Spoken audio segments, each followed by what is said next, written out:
Member for Nedlands. Deputy Speaker, I too rise in support of the Conservation and Land Management Amendment Bill 2024, and as we've heard, on the 8th of September 2021, the state government announced that to protect the state's native forests, large-scale commercial timber harvesting in the southwest native forests would cease, and that policy announcement also indicated that from 2024, timber taken from native forests would be limited to forest management activities that improve forest health and clearing for approved mining operations. In my short contribution today, I just want to talk a little bit about why protecting the southwest forests is so important and respond a little bit to some of the NIMBYism claims. You know, to be fair, they're not new for my electorate, but to outline exactly, you know, what it is that we are doing in our own backyard to support climate action, and in particular the support for the protections given to the southwest forests.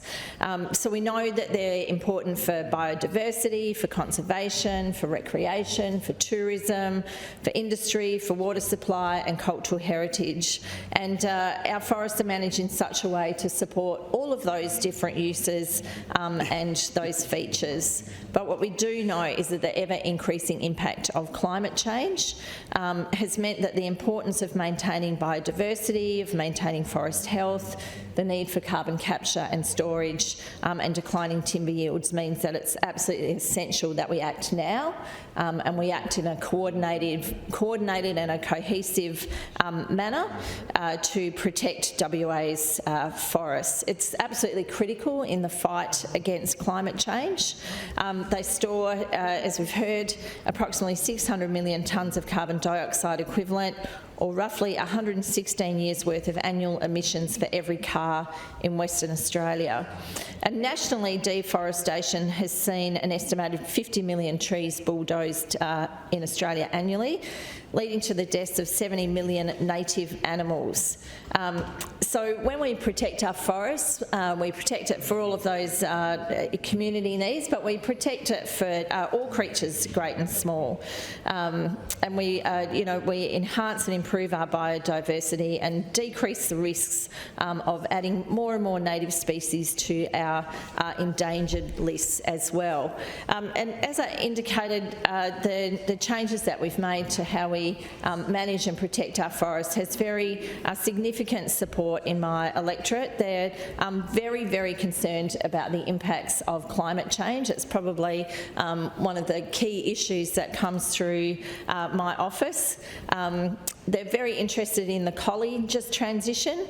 I get asked lots of questions about the collie just transition. With my social work hat on, I'm very interested in what that means for a community, and the member for Collie has very kindly actually hosted me for a day in her electorate where I met local members of the community to hear how important the just transition has been for them as workers, as also a community that's interested in climate action and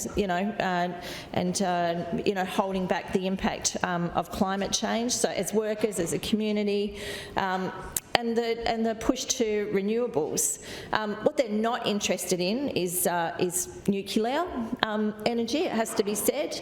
My seat sits federally within the seat of Curtin, a seat that actually votes fairly progressively on a number of social reforms, including the same-sex marriage plebiscite, including the voice. They're not interested in going back to the 1950s. They're not interested in becoming an episode in The Simpsons, and they're certainly not interested in kicking the climate change or the climate action can down the road. They don't want to see it delayed. They want to see the climate protected for current and for future generations. And just as we are doing in Collie, this government is working with other stakeholders to ensure transition support for those that are connected to to the shift in how we manage our forests, including, helping to develop and diversify small businesses. There's a number of grants to not-for-profits and other small businesses to improve amenity and livability of the local area. There's community advisory groups made up of locals, residents, businesses, not-for-profit leaders to guide that diversification. We've got small business development grants to invest to protect existing jobs or to diversify their businesses and create new jobs, to bring new businesses into the affected areas, redundancy packages for impacted workers, and significant financial assistance to the mills. And just as we're doing in Collie, that is about a transition. It's about a coordinated transition that engages all of the different stakeholders and brings them along. So I just also wanted to outline some of the ways that metropolitan communities are saying yes in our backyard. We will do what we can to contribute to greening, and a reminder then that cities are green too. And the Cook Labor government announced earlier this year Western Australia's first ever urban greening strategy, where for the Perth and Peel region, saying yes in our backyard to climate action. It's not just the regions that are asking for climate action, or indeed bearing some of the different impacts that do occur as we transition to renewables and more responsible management of some of our natural assets. And just to show how clearly we are saying yes in our backyard, there are over 4,000 submissions in the recent community consultation that took place on the urban greening strategy. Announced earlier this year to create a greener, cooler and more livable Perth and Peel metropolitan region into the future, looking at how we manage and sustain trees and other vegetation in those areas, recognising the significant social, economic and environmental impact of our greening strategies. And I'm really proud to be part of the leadership and, again, the coordination and collaboration that will occur across all stakeholders, all different levels of government, as well as different community groups, to see that urban greening strategy developed and published in the near future. Some of the other things that happen locally, so Nedlands was home to the first tree canopy advocates group, which has now grown to a network of 26 local groups with over 22,000 members, and they have since formed a peak body in the WA Tree Canopy Advocates. We are also home to Nature Play, which is located on the banks of the Derbyurrigan in Crawley. And one of the things that Nature Play do is to advocate for, raise awareness of and provide strategies for people to engage children in child-led play in the outdoors, Nature Play. Encouraging children to, have a childhood with movement, imagination, friendship, connection, and all the sensory engagement that comes from engaging in nature play. And as children's lives are increasingly sedentary and structured with lots of activities, nature play actually encourages unstructured, active outdoor play that really contributes to children's development. We know that it's good for their physical and mental health, for their social and emotional health, for building resilience, enhancing creativity and imagination, all building on a connection to nature. Nature Play were also involved in the development of the Nature Playground on the QE2 site right next door to PCH, and they did that in collaboration with the Perth Children's Hospital Foundation.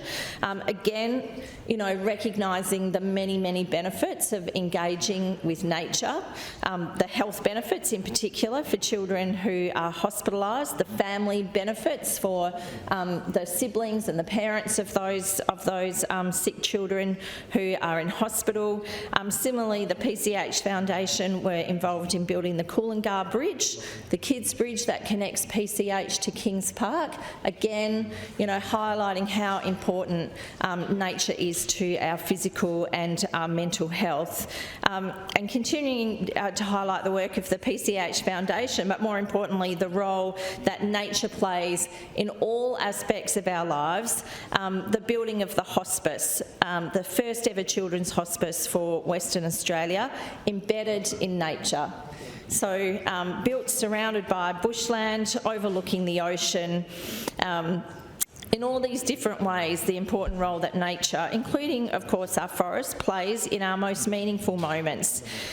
When we're at play, when we're sick, for our children's development, for our families' recreation, as well as our economy, diversifying our economy, and how we continue to protect our native forests. So just some of the ways that the government, well, some of the things that the government is doing to protect the southwest forests. We've ended the commercial scale timber harvesting in native forests. You know, look, I have an old house in Nedlands. I absolutely enjoy my Jarrah floorboards, but I'm really happy also to adapt my aesthetic, you know, to ensure that those forests live on for future generations and continue to provide those climate benefits that my kids and my grandkids can continue to enjoy, rather than the superficiality perhaps of, you know, of what my floors might look like. We're also taking a range of actions to promote greater resilience in southwest native forests, as well as to support conservation, protect cultural values, and boost tourism. You know, we're often, you know, when we visit Margaret River in particular, we'll do some of those beautiful drives along Caves Road, you know, where you kind of get the tunnel of the trees. And even though lots of the things that I like to do, you know, bird watching, those kinds of things, my kids think are dead boring, they're also really entranced by driving through that tunnel of trees and forest. And again, I'd hate to see, you know, just that beautiful engagement with nature being taken away from future generations, and I'm really proud that we're doing all that we can to protect that. The amendment bill facilitates the appropriate management and protection of our southwest native forests, and we're committed to adding more. Some 400,000 hectares of Karri, Jarrah and Wandoo forests as nature reserves, national parks and conservation parks. So that means nearly 2 million hectares of native forests will be protected for future generations. And those management activities that can be undertaken in state forests and timber reserves are those that promote healthy forests. So we see them being protected and enhanced and sustained, as I said, for future generations, but also being more resilient to climate change and therefore making us more resilient to climate change as well. And by transitioning more of the forestry industry to sustainable timber products like softwood, we are investing in WA's future, supporting the construction and forestry industries as well as our regional communities. And I think it's really important to point out that the implementation of the government's native forest policy through the Forest Management Plan 2024-2033 was the subject of extensive engagement, extensive community consultation with not only key stakeholders in business and the industry, but really importantly with the community, including local residents. And the bill continues to facilitate the appropriate management and protection of our southwest native forests. And I, as a member of this government, but also as a parent and a future grandparent, am really proud to commend the bill to the House. Thank you. Thank you, Member.